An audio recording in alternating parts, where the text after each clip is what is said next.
گوجری زبان میں اپڈیٹ سنیے۔ مودی حکومت اپنے زیر تسلط جموں کشمیر میں ظلم و ستم اور آبادی کا تناسب نہ تبدیل کرنے کی سخت جودیاں میں مصروف ہے۔ نو آبادیاتی منصوبہ کے تحت پہلا مرحلہ میں جموں تو مسلمانوں کا انخلا کی کوشش کی جا رہی ہے تاکہ اس نہ ہندو علاقہ میں بدلی جا سکے۔ ویسے تو بھارت کو استعماری قبضہ اس ویلے شروع ہو گیا تھا جب 27 اکتوبر 1947 میں بھارت نے غیر قانونی طور پر تمام بین الاقوامی اصولوں اور ضابطوں کی خلاف ورزی کرتا ہوا سری نگر میں اپنی غاصب فوج لائی تھی۔ جب ڈوگرا سامراج نے ایک سوچی سمجھی کارروائی کے تحت لکھاں مسلمانوں کا خون نال سرزمین جموں نہ لال ازار کیو تھو اور لکھاں مسلمانوں نے ہجرت جیسی اذیت کو سامنا کرنا پیو تھو۔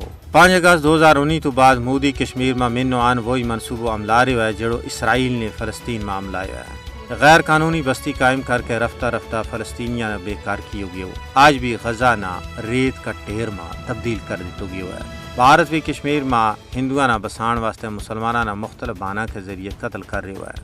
کار مسمار کیے جا رہے ہیں۔ پنڈت کالونی اور سینک کالونی بھی اسی سلسلہ کی کڑی ہیں۔